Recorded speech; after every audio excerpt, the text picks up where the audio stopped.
Alvin York, um cristão caipira das montanhas que foi convocado para a Primeira Guerra Mundial contra sua vontade. Tentou escapar da guerra alegando objeção de consciência porque acreditava que um cristão não deveria ir para o conflito. Por fim, decidiu entrar no combate porque se convenceu de que seu dever era proteger os inocentes, e ele acabaria se tornando um dos maiores heróis da Primeira Guerra Mundial.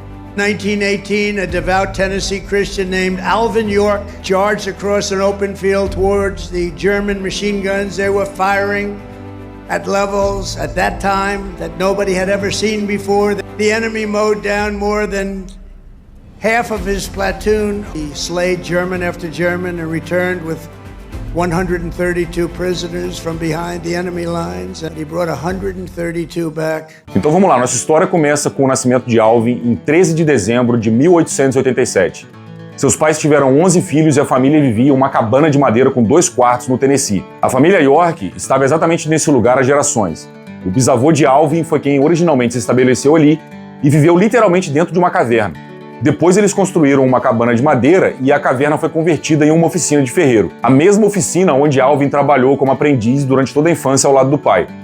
Eles eram uma família das montanhas de verdade. São cristãos devotos que vivem sozinhos numa área rural e só querem ficar na deles, cuidando da própria vida. Alvin era o terceiro filho mais velho e vivia grudado no pai desde que aprendeu a andar. Levantava todo dia para caçar com ele, depois voltavam para trabalhar no campo, jantavam e saíam para fazer ferraduras na oficina.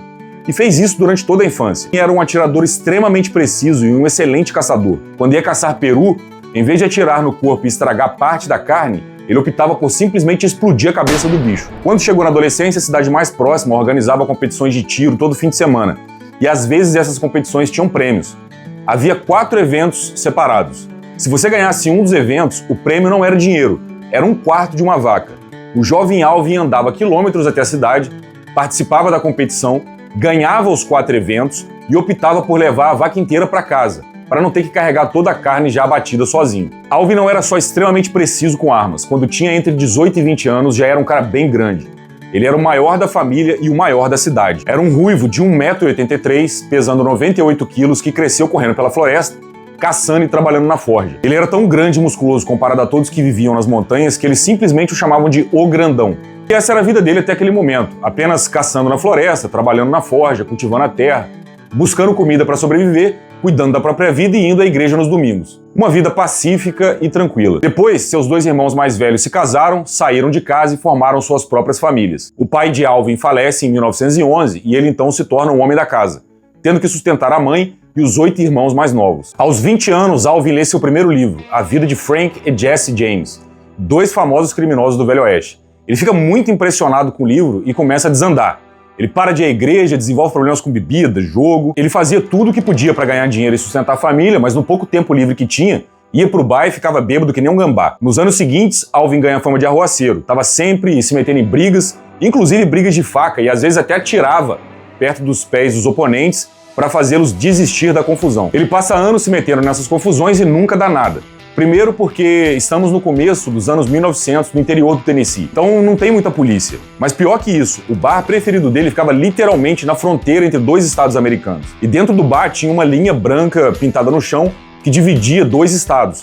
Então quando o xerife de um estado chegava, eles atravessavam para o outro estado e diziam que o xerife não tinha jurisdição ali. Pra gente hoje em dia isso parece meio ridículo, que eles atravessassem uma linha pintada no chão como se fosse uma linha que os demônios não pudessem cruzar e a polícia não pudesse te alcançar. Mas naquela época era exatamente assim. Os Estados Unidos rural, em 1912, era isso aí. Aliás, o Brasil provavelmente também era assim.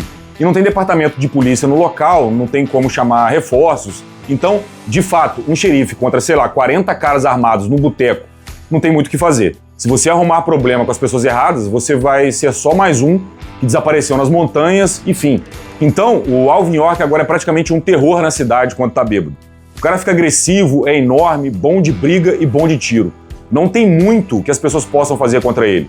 Ele sai do bar ao amanhecer completamente bêbado. Um galo canta, ele saca a arma e atira no galo de alguém só porque estava de ressaca e não queria ouvir o barulho. Ficava bêbado no meio da cidade, gritando, tentando atrapalhar tudo. E como eu disse, isso continuou por anos e durante todo esse tempo ele só partiu o coração da mãe. Porque esse não era o menino que ela criou. Esse não era o homem que o pai dele foi e não era o homem que ele deveria ser. Ele deveria ser o pai dele 2.0, maior e mais forte.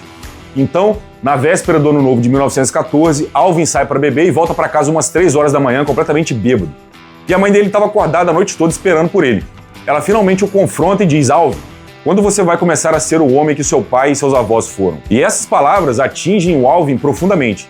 Ele sabe que o que tem feito até então está errado e promete para a mãe que vai mudar, que vai voltar à igreja, que vai largar o jogo, cigarro, bebida, brigas, tudo. E que vai ser o homem que o pai dele foi e o homem que ele deveria ser. E é isso. Em 1º de janeiro de 1915, Alvin York é um homem completamente novo. Ele abandona tudo, para de arrumar confusão, volta aí à igreja e, no geral, ele se torna um membro respeitável da comunidade. A reputação dele ainda não estava totalmente restaurada, mas definitivamente estava melhorando. Depois ele se apaixona por uma garota da vizinhança, o nome dela era Grace, e quer se casar com ela. E o plano de vida dele é o seguinte: se casar, continuar frequentando a igreja e vivendo uma vida tranquila nas montanhas. Mas aí, em setembro de 1917, ele recebe um cartão vermelho pelo correio. Alvin York acaba de ser notificado que deve se apresentar para o alistamento e lutar na Primeira Guerra Mundial. Alvin York foi convocado. Mas, agora, ele voltou para a igreja e realmente acredita no fundo do coração no mandamento não matarás. Ele não acha que deve lutar, matar ou fazer qualquer uma dessas coisas e não quer ir para a guerra. Então, no formulário de alistamento que ele recebeu para preencher, perguntam se ele tem alguma objeção de consciência. E ele marca que sim, e dá como justificativa: eu não quero lutar.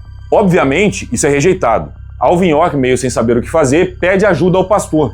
O pastor o ajuda a fazer um recurso, eles enviam esse recurso e é rejeitado também. O comitê de alistamento basicamente diz que é uma igreja nova, que não é nacionalmente reconhecida, e que todas as outras denominações cristãs principais, católicos, ortodoxos, batistas, metodistas, luteranos, estão sendo convocados para a guerra e terão que ir. Em novembro ele recebe as ordens para se apresentar e começa o treinamento. York não questiona as ordens e faz o melhor que pode, enquanto tenta um jeito de ser reconhecido como objetor de consciência para se livrar da guerra. E no treinamento ele acerta um alvo atrás do outro e é o melhor atirador de toda a divisão.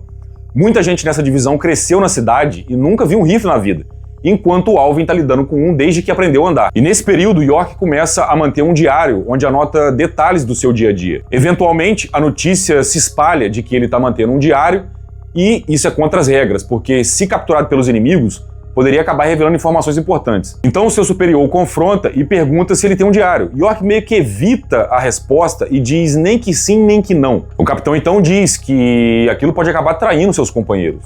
E o York responde: Senhor, eu não vim pra guerra para ser capturado. E isso vindo de um caipira grandão, de 1,83 m, 98 kg, durão, extremamente preciso com rifle. O capitão então deixa o assunto pra lá e o York continua mantendo seu diário. Ele então começa a sentir confiança no capitão e se abre com ele. Eles conversam e o Alvin diz que deveria ser reconhecido como objetor de consciência.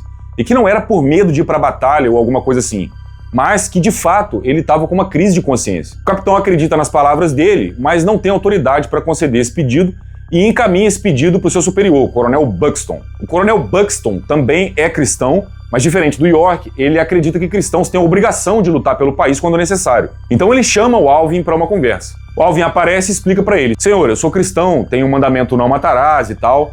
E o Coronel Buxton pergunta: então, você acredita em tudo que está escrito na Bíblia? E ele responde: absolutamente sim, senhor. Então Buxton o ataca com um versículo da Bíblia, Lucas 22. York rebate imediatamente com outro trecho da escritura que apoia a sua posição. Então o Coronel Buxton responde com outro versículo que apoia o posicionamento dele. E eles continuam nesse debate de versículos bíblicos por mais de 1 hora. O Coronel Buxton vence quando manda um versículo de Ezequiel 33. Alvin então começa a ficar com a pulga atrás da orelha e passa a meditar em tudo que o coronel lhe disse. E agora ele não sabe exatamente o que fazer.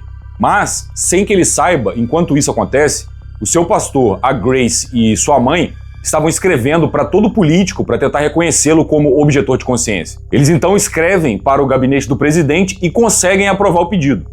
Alvin recebe a papelada e tudo que ele precisa fazer agora é assinar no espaço indicado e ele será finalmente reconhecido como objetor de consciência. Só que agora ele não sabe se é isso que deveria fazer. Talvez ele de fato devesse ir para a guerra e lutar. Então, o capitão lhe dá 10 dias para voltar para casa, pensar e decidir. Ele vai para casa, conversa com a Grace e ela apoia qualquer decisão que ele tomar. Ao mesmo tempo em que ele não quer ir para a guerra por motivos religiosos, também acredita que deve ser fiel ao seu país e isso gera um conflito interno insuportável para ele. Ser fiel a Deus e a seu país naquele momento parecia uma contradição insuperável. York então pega sua Bíblia e vai para um bosque nas montanhas e fica lá orando, em jejum, da tarde de um dia passando por toda a noite até boa parte do outro dia. Não sabemos exatamente o que aconteceu lá em cima, mas sabemos que quando ele desce, ele decide que não há problema algum em ir para a guerra. Alvin termina seus 10 dias de licença, volta para a companhia e se apresenta ao capitão. O capitão pergunta se ele quer lutar contra os alemães e ele responde que se um homem pode fazer a paz através da luta, ele é um pacificador. E com isso, eles partem para a guerra.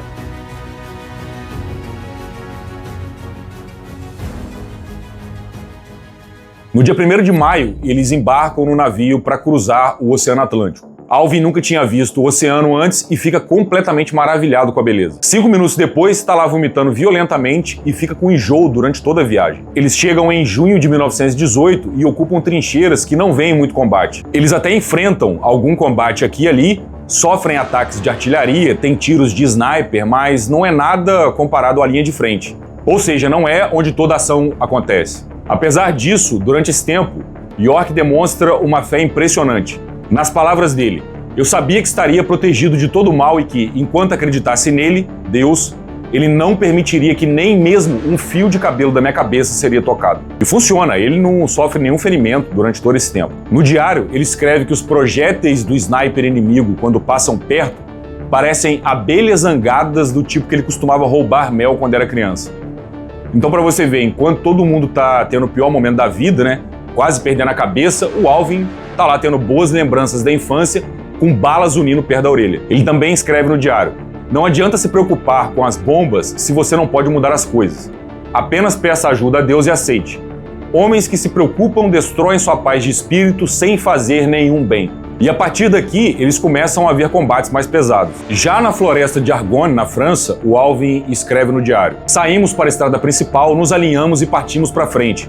E os alemães estavam bombardeando a estrada e aviões zuniam sobre nossas cabeças. E nós tropeçávamos em cavalos e homens mortos. E os projéteis estavam explodindo ao meu redor. Então foi que eu pude ver que o poder de Deus ajudava o homem se ele apenas confiasse nele. Foi ali que eu pude olhar para o alto e dizer: ó Jesus, grande rocha fundamental, onde meus pés foram firmados com graça soberana. Através das bombas ou da morte, com toda a sua agitação, tu me protegerás se eu apenas confiar em tua graça. Bendito seja o teu santo nome. Daí Alvin parte para outra cidade chamada Chatel. Essa cidade esteve sob controle dos alemães por mais de 4 anos. Durante toda a Primeira Guerra Mundial, os alemães estiveram lá. Quer ele e o resto da companhia saibam disso ou não, eles estão prestes a participar da maior ofensiva militar da história dos Estados Unidos. A maior de todos os tempos. Para colocar em perspectiva, quando as pessoas pensam em grandes ofensivas militares, todo mundo automaticamente pensa no dia D, o resgate do soldado Ryan e tal.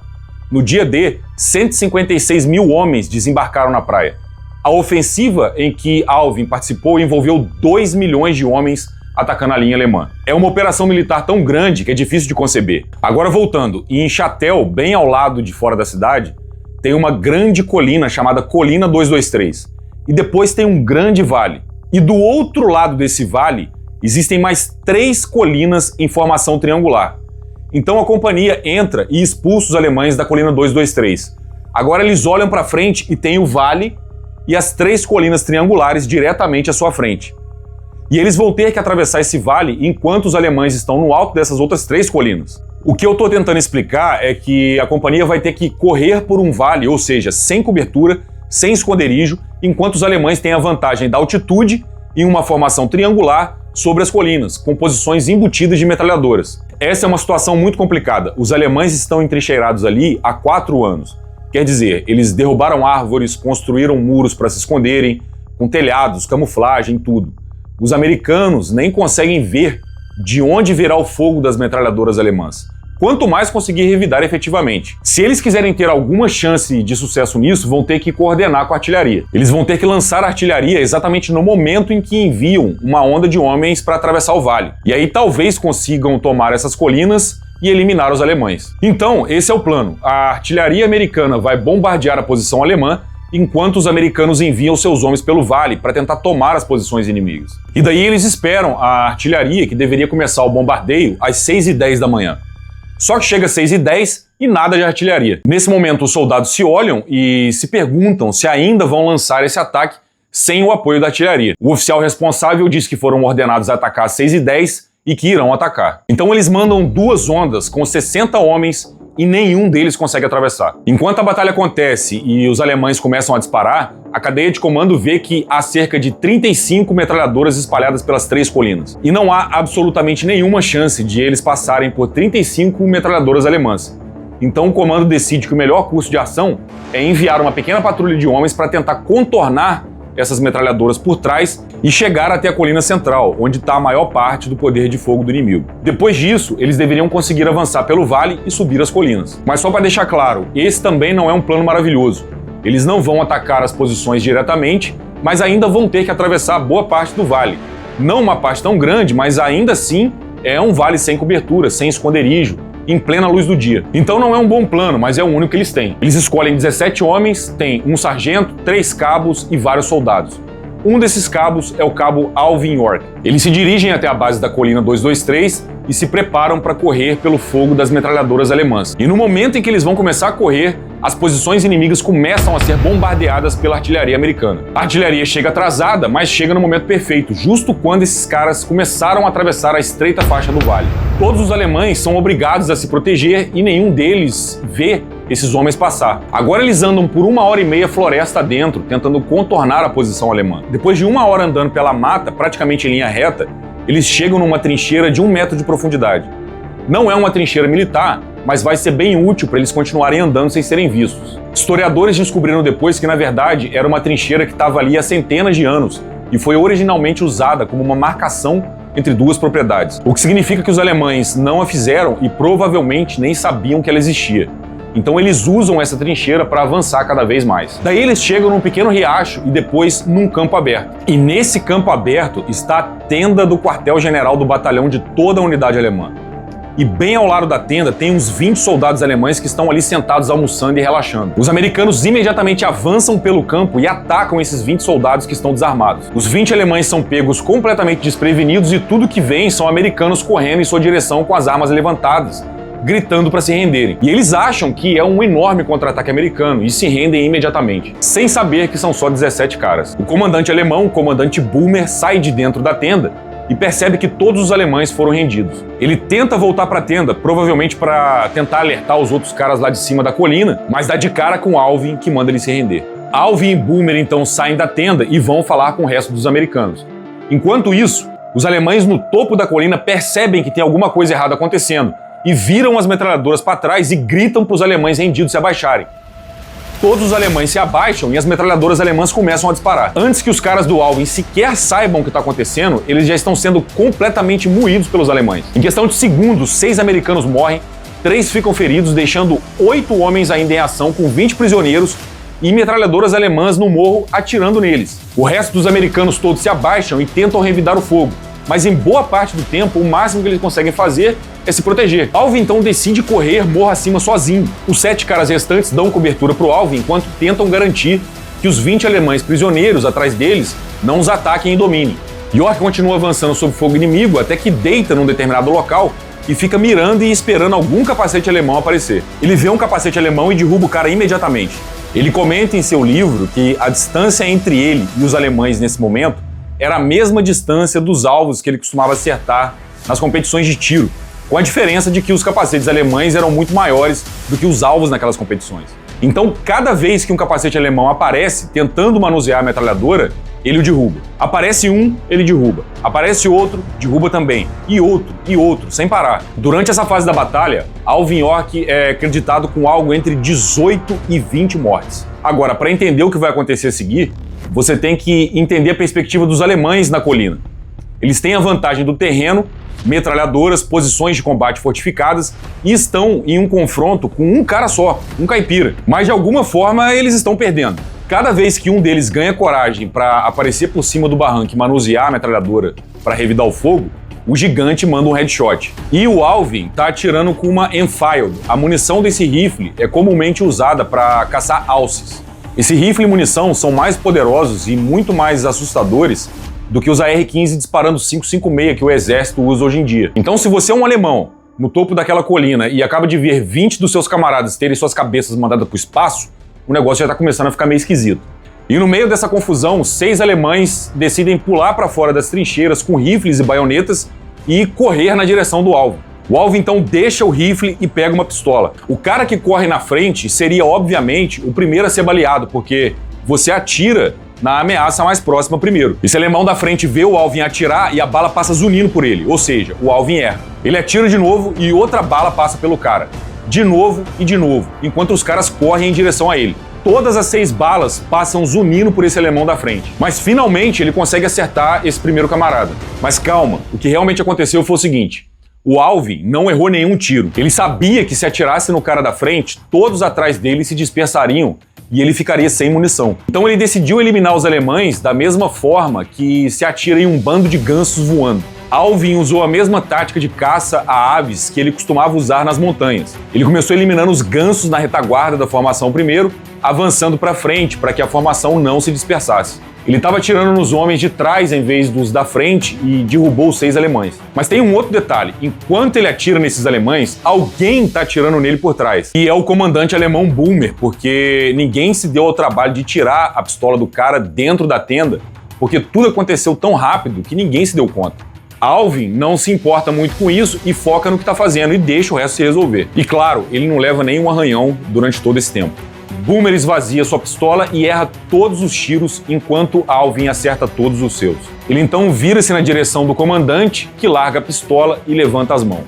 Boomer começa a gritar um monte de coisas em alemão para cima da colina e alguns segundos depois, mais alemães desarmados vão saindo, com as mãos para cima, e também se rendem. Os alemães descem a colina e se juntam ao resto dos prisioneiros alemães.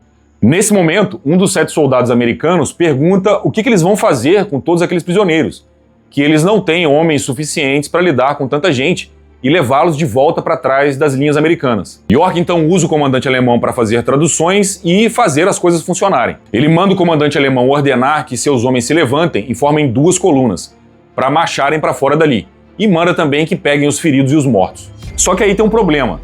Como que eles vão voltar? Eles não podem voltar pelo caminho que vieram pela floresta, porque eles não vão conseguir manter o controle de mais de 100 prisioneiros alemães naquela floresta densa.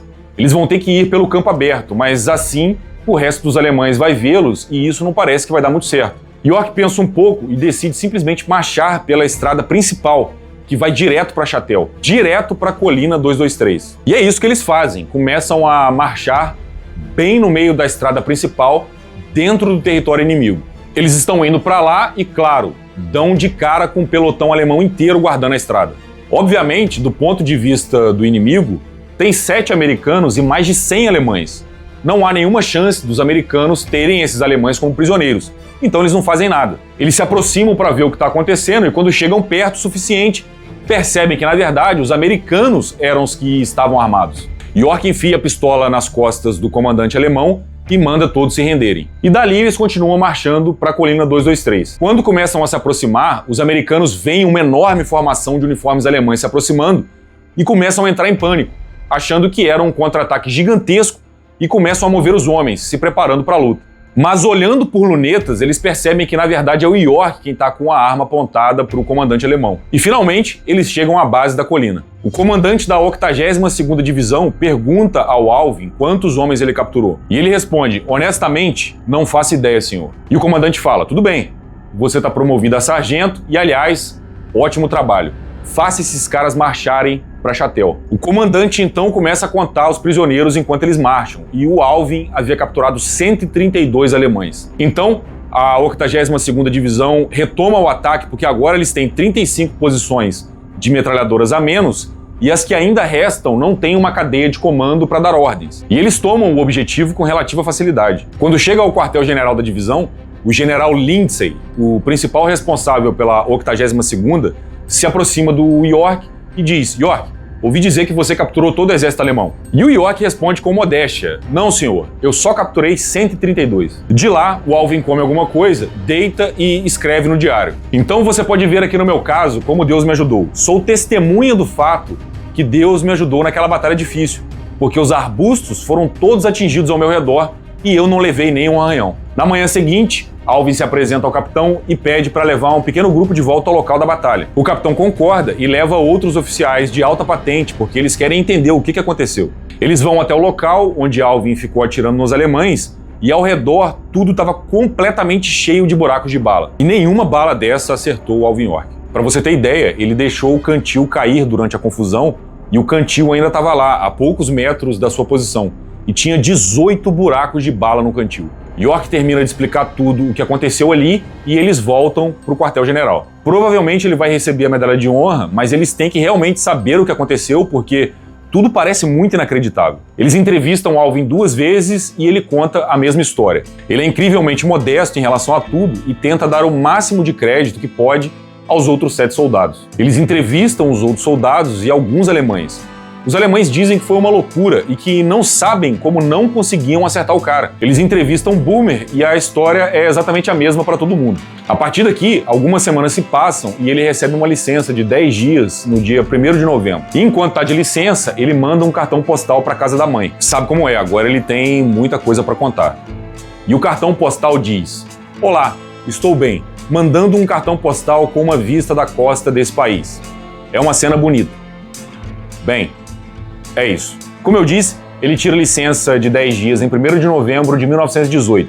E adivinha o que acontece em 11 de novembro, bem quando ele está terminando a licença? A Alemanha se rende e a Primeira Guerra Mundial acaba. Deve ser coincidência, mas vai ver, porque o Alvin estava para voltar das férias, os alemães decidiram encerrar a Primeira Guerra Mundial. Bom, antes de continuarmos, eu quero te pedir que me ajude a crescer esse canal. E para isso eu preciso que você se inscreva, deixe um comentário aqui embaixo e, se possível, compartilhe esse vídeo. Dá essa força aí, obrigado. A partir daqui, Alvin é recomendado para Distinguished Service Cross. A única razão de eles não darem a medalha de honra era porque a história ainda parecia inacreditável demais e ninguém queria concordar que aquilo realmente tinha acontecido. Então, eles fazem uma investigação ainda mais minuciosa e acontece que era tudo verdade. E finalmente ele recebe a medalha de honra. Daqui, eles são enviados para um campo de desfile, onde eles são ordenados a recolher todas as bitucas de cigarro daquele campo, porque algum general francês chique ia fazer uma cerimônia.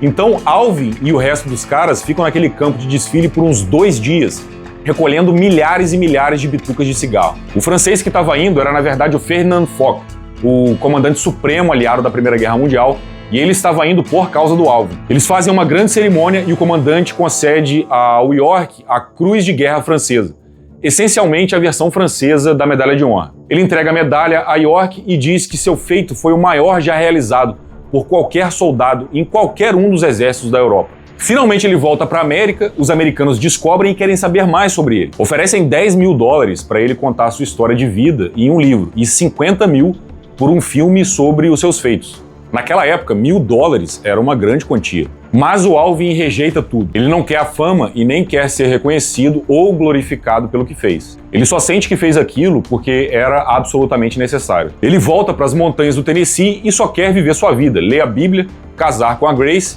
e é exatamente isso que ele faz. O tempo passa e ele ainda recebe ofertas de dinheiro de todos os lados para palestras, filmes, livros, tudo que você possa imaginar. Eventualmente, ele percebe que aquilo era uma oportunidade rara e que ele provavelmente poderia fazer algum bem se juntasse todo esse dinheiro e fizesse algo produtivo com ele. Então, não tinha escola naquela parte do Tennessee rural quando ele cresceu. E se ele conseguisse arrecadar dinheiro suficiente, poderia mudar isso. E é exatamente isso que ele faz. Ele aproveita a fama para arrecadar dinheiro e abre uma escola.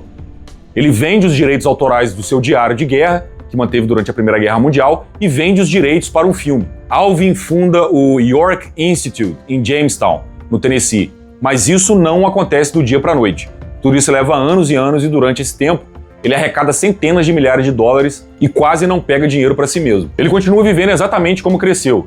De todo o dinheiro que ganhou, ele tirou para si mesmo pouco mais de $6 mil durante cerca de uma década. O homem é verdadeiramente altruísta. Ele pegou dinheiro suficiente para colocar comida na mesa para sua família e doou todo o resto. O Alvin pensava que porque estava fazendo coisas altruístas com dinheiro, literalmente doando para dar educação às crianças, que não precisava pagar impostos sobre esse dinheiro. Aparentemente ele estava errado e agora devia uma tonelada em impostos atrasados e o governo estava atrás dele. A taxa de impostos nessa época era absolutamente insana. Ele ganhou $134 mil com seu filme de sucesso, lançado em 1941, Sargento York, e o governo disse que ele devia cerca de $90 mil desse dinheiro. Alvin não tinha essa quantia porque ele usou todo o dinheiro para construir aquela escola e começar a ensinar crianças gratuitamente. Quando o governo disse que ele devia todo esse dinheiro, ele tinha um patrimônio líquido de 21 mil dólares. 20 mil dólares desse patrimônio era só o valor da fazenda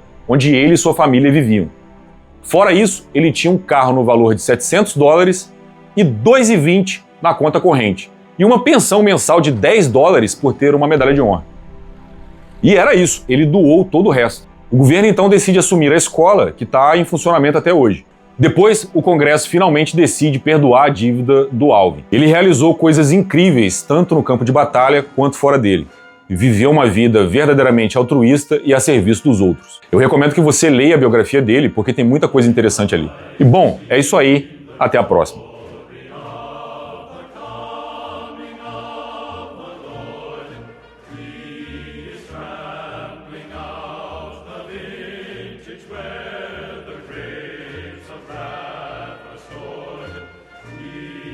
Loose the faith.